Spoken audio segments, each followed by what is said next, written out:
안녕하세요. 예측 애널리틱스 강의 정규화 모델 파이썬 실습을 맡은 조교 이지윤입니다.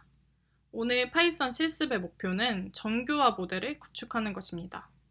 크게 제가 세 가지 단계로 준비를 해왔는데요. 먼저 첫 번째는 데이터 전처리입니다. 많은 학생분들이 과제 수행하시면서 데이터 전처리 관련된 질문을 주셨었는데요. 오늘 수업 잘 들으셔서 파이썬 실습에서는 어떤 식으로 데이터 전처리가 이루어지는지 좀 이해를 하시고 추후 과제나 아니면 데이터 분석에 활용을 하시면 될 것 같습니다. 그럼 두 번째는 정규화 모델인 리치, 라쏘, 엘라스틱넷 모델을 구축을 해보도록 하겠습니다. 특히 해당 모델들은 람다라는 하이퍼 파라미터를 가지고 있는데요. 어떤 람다 값을 선정해야 되는지 하이퍼 파라미터를 탐색하는 과정이 포함이 되어 있습니다. 마지막으로 구축한 정규화 모델에 대한 평가, 그 다음에 모델에서 도출되는 코이피션트 값인 베타 값, 그 베타 값을 기반으로 변수 중요도를 해석해 보도록 하겠습니다. 그래서 오늘 실습 관련한 질문은 제 메일로 문의를 주시면 회신 드리도록 하겠습니다. 자, 그러면 실습을 시작해 보도록 할게요. 먼저 첫 번째로 모듈을 불러오도록 하겠습니다. 모듈을 불러오고 두 번째로 데이터를 불러올 텐데 오늘 실습에 사용할 데이터는 하우스 프라이시스라는 데이터로 집 가격 예측을 하는 그런 데이터셋이 되겠습니다. 그래서 총 80개의 변수로 구성이 되어 있는데요. 저희 선형회계 모델에서도 집 가격 예측하는 문제를 풀었었는데 그때 사용했던 데이터셋보다 훨씬 규모가 있고 특징이 세분화되어 있어서 좀 더 현실성을 잘 반영한 데이터셋이 되겠습니다. 보시면 y-값은 이런 부동산 판매가가 될 거고요. 그 다음 나머지 x 변수들은 그 부동산, 그 건물을 설명하는 변수들이 되겠습니다. 그래서 데이터를 불러오도록 할게요. 데이터를 불러오니까 80개의 변수로 구성이 되어 있고 딱 보시면 아시겠지만 처음에 실습했던 데이터보다 훨씬 더 어렵게 생겼죠. 보시면 뭐 이런 정수형도 있고 범주형도 있고 실수형도 있고 그다음 NaN이라는 것도 있는데 이때 이 NaN은 결측치를 의미합니다. 결측치라는 것은 수집이 되지 않은 데이터를 의미를 하는데 뭐 이유는 의도적으로 수집을 안 했을 수도 있고 아니면 계측을 하는 어떤 장비 자체에서 결함이 생겨서 뭐 계측이 안 됐을 수도 있고 그런 여러 이유로 계측이 안 된 데이터를 의미를 합니다. 그래서 훨씬 더 많은 특징을 갖고 있는 데이터인 것이 확인이 되고 먼저 데이터 쉐입을 확인을 해볼게요. 데이터 쉐입을 확인을 해보니까 관측치 수는 1460건, 변수 수는 80건인 데이터로 확인이 됩니다. 그 다음 계략적으로 데이터에 대한 특징, 그 다음 데이터의 규모를 이해하기 위해서 사용되는 두 가지 함수를 제가 가지고 왔는데 처음에 데이터를 파악하기 위해 많이 활용을 하는 그런 함수입니다. 먼저 첫 번째 데이터 인포메이션, 인포를 이제 수행을 해보면 각각 구성된 변수들이 나오고 그다음 그 구성된 변수마다 얼마만큼의 완결한 데이터가 있는지, 그러니까 결측치가 아닌 데이터가 몇 개인지, 그다음에 데이터 타입이 정수형인지 실수형인지 범주형인지 그런 것들이 이렇게 출력이 되는 것을 확인을 할 수가 있습니다. 뭐 예를 들어 뭐 25번 데이터 같은 경우에는 1452개가 결측치가 아니다 라고 나와 있으니까 8건의 데이터는 결측치이다 라고 생각을 하시면 될 것 같아요. 그리고 이제 아까도 말씀을 드렸지만 첫 번째 변수는 정수형, 인트 값이네요. 실제로 데이터를 봐도 정수형이죠. 그다음 두 번째 데이터가 오브젝트인 범주형인데 실제로 봐도 범주형인 것을 확인을 할 수가 있고 세 번째 플롯, 실수형인 것을 마찬가지로 확인을 할 수가 있습니다. 이런 식으로 데이터가 어떤 식으로 생겼는지, 결측치가 있는지 없는지를 확인을 할 수가 있는 게 이런 인포가 되겠습니다. 그 다음 디스크라이브를 실행을 해보도록 할게요. 디스크라이브는 수치형 변수에 대해서 간단한 통계값들을 보여주고 있습니다. 그래서 몇 개인지 평균, 표준 편차, 그다음 최소 최대 값들을 이렇게 출력을 해주기 때문에 스케일링이 필요하겠다. 이 변수는 이런 레인지에서 수치형 값들로 구성이 되어 있구나. 이런 것들을 확인을 할 수가 있습니다. 그 다음 수치형으로 데이터가 구성이 되었지만 일부 실제 의미로 봤을 때는 범주형이어야 되는 경우들이 종종 있습니다. 그래서 의미를 잘 파악을 하셔야 되는데 제가 가져온 이 세 개의 변수들은 주로 의미하는 게 등급 같은 것을 의미하는 변수들이었어요. 그래서 실제로 이제 표기되는 값들은 숫자, 인트형을 가지고 있지만 의미적으로 봤을 때는 그 숫자 간의 관계가 독립적이기 때문에 이런 범주형으로 바꿔주는 게 조금 더 적합할 것 같아서 범주형으로 바꿔주도록 하겠습니다. 그래서 바꿔주고 그다음에 y-값에 대한 분포를 확인을 해보도록 할게요. 분포를 확인해 보니까 어느 정도 정규 분포처럼 보이는 걸 확인을 할 수가 있습니다. 그 다음에 설명 변수랑 반응 변수를 이제 데이터 분석에 조금 더 쉽게 두 가지를 분리를 해주도록 할게요. 그래서 x 변수를 확인을 해보고 그 다음 저희가 이전 실습에서도 했던 것과 마찬가지로 트레인셋과 테스트셋을 나눠주도록 하겠습니다. 이번 실습에서는 일단 7대 3으로 나눠보도록 할게요.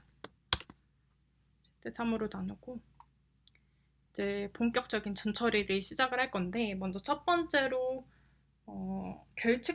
결측치들을 확인하고 어떤 식으로 대체할지를 보여드리도록 하겠습니다. 결측치는 주로 이렇게 세 가지 단어로 많이 표기가 되어 있어요. 먼저 널, 그다음 NaN, NA 값 이런 식으로 표기가 되어 있는 것들이 일반적으로 결측치를 의미하는 그런 단어들입니다. 결측치가 어떤 것이 있는지, 얼마만큼 있는지를 확인을 해볼게요. 저희가 사용한 데이터들 중에서 이 변수들이 이마만큼의 결측치가 있다는 것을 지금 보여주는 그런 부분입니다. 그래서 이런 식으로 대략적으로 결측치의 양을 파악을 하고 그다음 이 각각의 변수들이 어떤 값들로 구성이 되어 있는지를 확인을 해볼게요. 보시면 첫 번째 풀QC라는 변수는 결측치 혹은 EX, FA, GD로 나뉘는구나를 확인을 할 수가 있습니다. 그 다음 제가 지금 최대 10개만 도출을 했는데요. 이런 연속형 변수 같은 경우에는 훨씬 많은 값들을 가지고 있겠죠.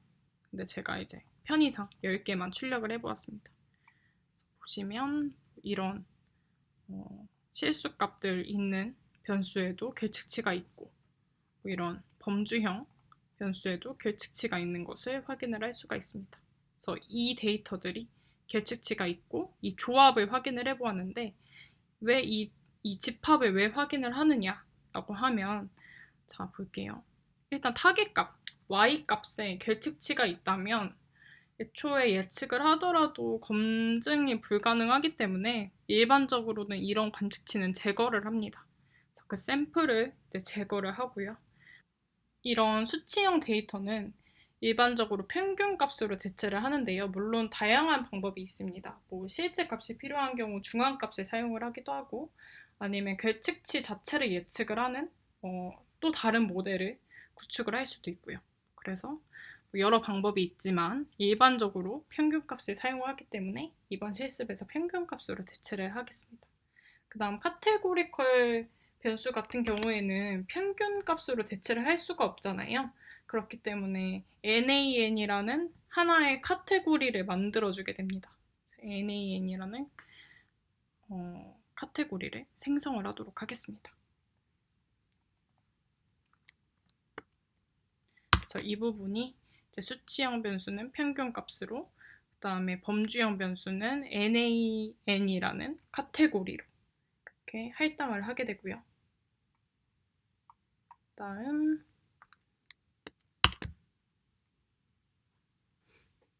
네, 이렇게 결칙치를 처리한 이후에 변수의 타입별로 좀 처리를 해보도록 하겠습니다. 먼저 범주형을 처리하기 위해서 범주형 데이터만 모아서 카테고리로 리스트를 만들어 보도록 하겠습니다. 제가 편의상 지금 10개만 시각화를 했습니다.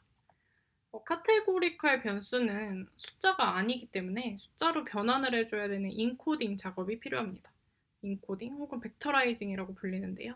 이러한 작업이 필요하고 수치형 변수 같은 경우에는 필요에 의해서 최대 최소 스케일링, 정규화 스케일링 같은 작업들을 해주게 됩니다. 특히나 이 과정에서 주의하셔야 되는 점은 트레인 데이터를 기준으로 인코딩과 스케일링을 진행을 한다는 점입니다. 이 부분이 좀 이해가 어려우실 것 같은데 예를 들어 최대 최소 스케일링을 할 때 필요한 값이 최대값이나 최소값이잖아요. 그때 최대값이나 최소값을 어디서 가져오느냐? 전체 데이터셋이 아니라 트레인 데이터셋 내에서 최대값과 최소값을 가지고 오게 됩니다. 그 다음에 테스트셋에 대해서 최대 최소 스케일링을 할 때에도 이제 필요한 최대값과 최소값은 테스트셋 내에 있는 값이 아니라 트레인셋 내에 있었던 그 최대 최소 값으로 적용을 해주게 됩니다. 이 부분은 코딩을 통해서 한 번 더 설명을 드리도록 할게요. 그래서 카테고리컬 변수의 인코딩은 크게 두 가지 종류가 있습니다. 레이블 인코딩과 워낙 인코딩이 있는데요. 먼저 레이블 인코딩 같은 경우에는 보시면 지금 학과라는 변수를 인코딩하고 싶을 때 1, 2, 3 이런 식으로 정렬된 기준으로 숫자를 할당하는 방식이 레이블 인코딩입니다. 그래서 이런 식으로 그냥 단순히 숫자의 순서대로 할당을 하는 방식이 되겠고요. 일단 원핫 인코딩은 범주의 종류에 대해 이진값으로 할당을 하게 됩니다. 학과 산업공학과인이라면 이제 100, 그다음 기계공학과면 010, 화학공학과면 001 이런 식으로 각각 이제 이진값으로 할당을 하는 경우가 있습니다. 보통 원핫 인코딩을 더 많이 사용을 하는데요. 앞서 설명드렸던 레이블 인코딩 같은 경우에는 잘못하면 그 유사도 측면에서 산업경영공학과, 기계공학과, 화학공학이 모두 다 독립적임에도 불구하고 어떤 이런 숫자의 관계에서 거리값이 기계공학과 산업경영공학이 더 가깝거나 이런 식으로 잘못 데이터 분석이 수행될 수 있기 때문에 일반적으로는 원핫 인코딩을 많이 사용을 하고 있습니다. 그래서 오늘 실습에서도 원핫 인코딩을 사용을 해보도록 할게요. 그 다음에 아까 말씀드렸던 이제 트레인셋에 대해서 스케일러를 만들어야 된다라는 부분인데 이 스케일러를 피팅할 때 X트레인, 그러니까 전체 데이터가 아닌 X트레인에 대해서 피팅을 하고 그 다음에 적용을 시킬 때에는 그냥 트레인셋과 테스트셋의 트랜스폼만 해준다 라고 생각을 하시면 됩니다. 그래서 피팅은 X트레인 값에 대해서 한다. 그리고 변환할 때 이 트레인 값에 대해서 피팅한 스케일러를 기준으로 트랜스폼한다 라고 생각을 하시면 되겠습니다. 쭉쭉쭉 수행을 해보도록 할게요.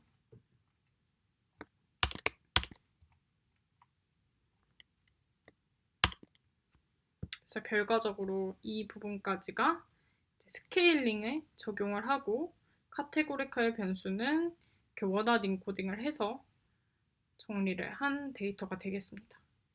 그래서 여기까지가 데이터 전처리 부분이 되겠습니다. 자, 이제 모델링을 수행을 해보도록 하겠습니다. 가장 먼저 리니어 리그레션과 라쏘, 그다음 리치의 개수값을 비교를 해보도록 할게요. 자, 먼저 리니어 리그레션에 대해서 피팅을 시켜보도록 하겠습니다. 그래서 리니어 리그레션 모델에서 도출된 개수값, 코에피션트 값들은 이렇게 각각 326개의 변수에 대해 이렇게 도출이 된 걸 확인을 할 수가 있습니다.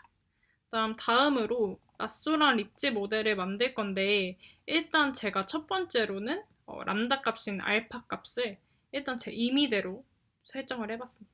작은 경우와 큰 경우 이런 식으로 라쏘와 리치 모델을 도출해 보도록 할게요. 그 다음 이 그래프를 보시면 X축은 변수의 종류가 되겠고요. 그 다음에 보이시는 이 값들이 개수값, 코에피션트 값이 되겠습니다. 제가 지금은 큰 값부터 오더링을 해놓은 상태입니다. 그 다음 y 리밋을 1000까지 뒀기 때문에 제가 안 보이는 이 부분들은 훨씬 큰 값이라고 생각을 하시면 될 것 같아요. 먼저 라쏘에 대해서 비교를 해보도록 하겠습니다. 라쏘의 람다 값이 컸던 주황색이 작았던 파란색 대비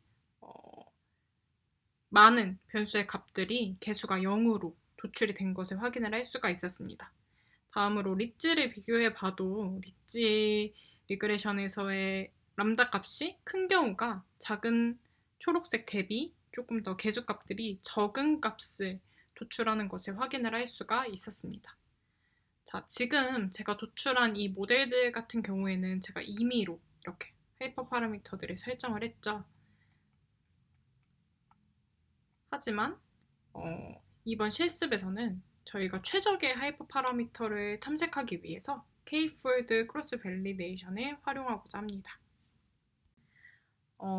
지금 보이시는 그림은 수업 시간에 교수님께서 그리드 서치 설명하실 때 사용되었던 그림인데요.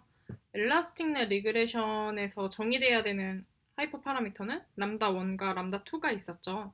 그때 이제 어떤 하이퍼 파라미터가 가장 최적이었냐라고 하면 에러 값을 가장 낮췄을 때 사용되었던 하이퍼 파라미터가 최적이다라고 할 수 있었습니다. 자, 근데 이때 도출된 이 에러 값이 테스트셋을 기준으로 도출이 되게 되면 테스트셋만 잘 맞추는, 즉 테스트셋에만 오버피팅이 된 그런 하이퍼 파라미터가 탐색이 될 수 있는 우려점이 있습니다. 그래서 일반적으로 하이퍼 파라미터를 탐색을 하기 위해서 따로 이 에러 값을 산출하는, 그러니까 중간에 검증을 하는 검증용 데이터 셋인 밸리데이션 셋을 이렇게 두게 됩니다. 밸리데이션 셋은 일반적으로 트레인 셋의 일부를 따다가 사용을 하게 됩니다. 자, 그랬을 때 뭐 예를 들어 트레인 셋이 너무나도 부족한데 거기에서 이 하이퍼 파라미터 탐색을 위해 밸리데이션 셋을 또 떼야 하면 전체적으로 데이터를 잘 활용하지 못한다라는 한계점이 또 생기겠죠. 그래서 제안된 것이 K-폴드 크로스 밸리데이션입니다. 이때 이 K는 내가 사용할, 스플릿할 개수라고 생각을 하시면 되고 이 그림은 5폴드 크로스 밸리데이션의 예시입니다. 이제 전체 데이터 셋이 있고 그 다음에 트레인 셋, 테스트 셋이 그 안에 이렇게 스플릿이 됐다라고 하면 5폴드이기 때문에 5개로 또 트레인 셋을 5등분 한다라고 해봅시다. 5등분을 한다라고 했을 때 먼저 첫 번째로는 이제 2번부터 5번까지를 트레이닝하고 1번으로 밸리데이션해서 하이퍼 파라미터를 정의하고 이제 두 번째에서는 이제 또 1번, 3번, 4번, 5번으로 트레이닝을 하고 2번으로 평가를 해서 하이퍼 파라미터를 탐색해보고 이렇게 5번의 하이퍼 파라미터 탐색 과정을 거치게 됩니다.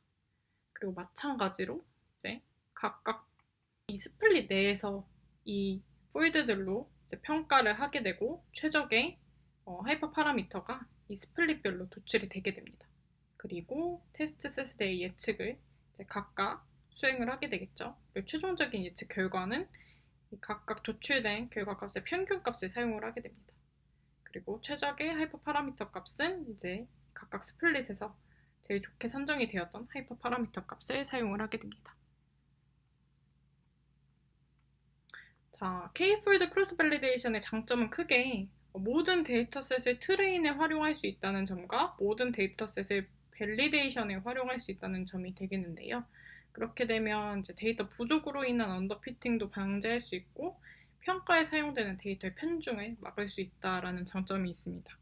하지만 단점은 뭐 그냥 트레인 테스트셋으로 하이퍼 파라미터를 탐색하는 거에 비해 훨씬 이제 시간 소요가 크겠죠. 왜냐하면 이런 조합별로 실험을 수행을 해야 되기 때문에. 네, 그렇습니다. 그래서 실습에서는 5fold 크로스 밸리데이션으로 진행을 해보도록 하겠습니다. 그래서 정의돼야 되는 하이퍼 파라미터인 알파 값들을 이제 탐색할 종류들을 제가 리스트로 담고 수행을 하게 됩니다. 그래서 이렇게 알파 리스트에 0.01부터 10까지 이제 숫자들을 쭉 담아주고요. 그다음 라쏘 모델을 구축을 할 건데 알파 리스트 값, 그러니까 탐색을 할 값들이 담겨진 값들을 이렇게 코드에 적용을 하게 되면 5fold 크로스 밸리데이션을 통해서 최적의 알파 값 9.91을 도출을 해주게 됩니다.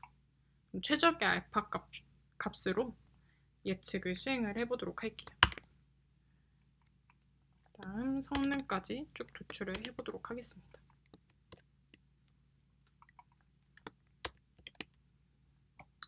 성능을 보시면 제가 최적의 5fold 크로스 밸리데이션을 통해서 도출된 최적의 알파 값을 사용한 라쏘의 테스트 R 스퀘어 값이 그냥 도출된 리니어 리그레션보다 훨씬 좋은 것을 확인을 할 수가 있습니다. 테스트 기준으로요. 다음 K-fold 크로스 밸리데이션을 통해서 하이퍼 파라미터를 찾고 모델 비교를 해보도록 하겠습니다. 이 부분이 좀 시간이 걸려서 제가 한번 미리 돌려보았습니다. 그래서 이렇게 탐색하고자 하는 알파 리스트랑 에런 리스트를 정의를 해주게 되면 최종적으로 코드에서 이제 도출되는 최적의 하이퍼 파라미터는 라쏘 같은 경우에는 다음과 같이 정의가 되고 리지는 이 부분, 그다음 엘라스틱넷은 이렇게 정의가 되는 것을 확인을 할 수가 있었습니다. 자, 이렇게 각각 모델별로 크로스 밸리데이션을 통해서 저희가 최적의 하이퍼 파라미터까지 탐색을 했습니다. 그렇게 되면 이 세 가지 모델에 대한 비교가 수행이 돼야겠죠? 모델을 수행을 해보도록 하겠습니다.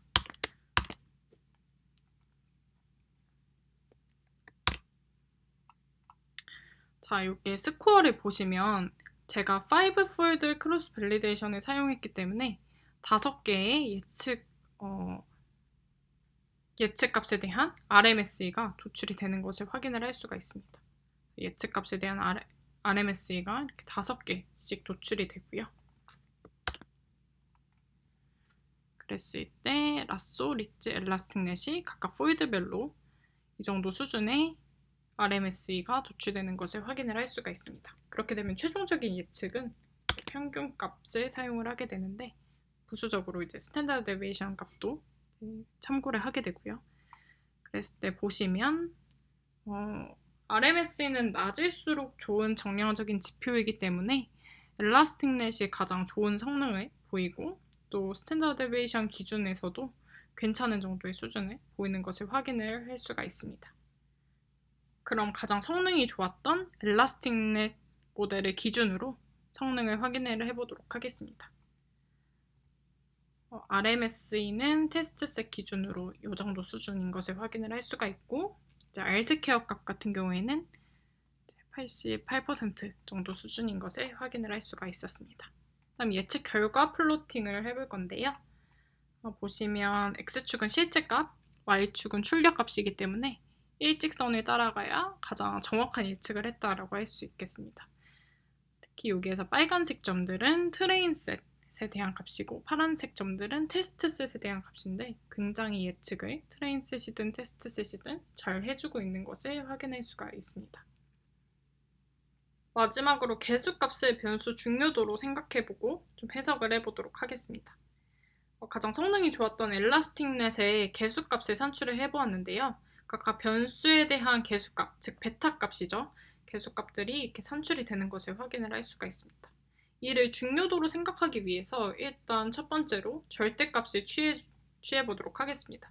절대값을 취하는 이유는 음의 방향이든 양의 방향이든 타겟값에 영향을 미치는 정도를 파악할 거기 때문에 절대값을 취해줘서 일단 방향을 고려하지 않고요. 그 다음에 상위 20개만 시각화를 해보았습니다. 상위 20개의 기여도가 큰 정도, 타겟값에 대해 기여도가 큰 정도를 파악해 보았습니다. 그랬을 때 오버롤 컬은 9인 경우가 가장 기여도가 크다라고 해석을 해볼 수가 있겠네요. 뭐 예를 들어 라쏘 리그레션 같은 경우에는 일부 변수값들의 코에피션트 값이 0이 될 수가 있는데 그런 0이 되는 변수값들을 기준으로 변수를 선택할 수 있는 그런 기준으로도 활용이 되게 됩니다. 네, 이상으로 오늘 정규화 모델 실습에 마쳤고요. 혹시나 추가적인 질문 있으시면 저한테 메일로 문의 주시면 되겠습니다. 감사합니다.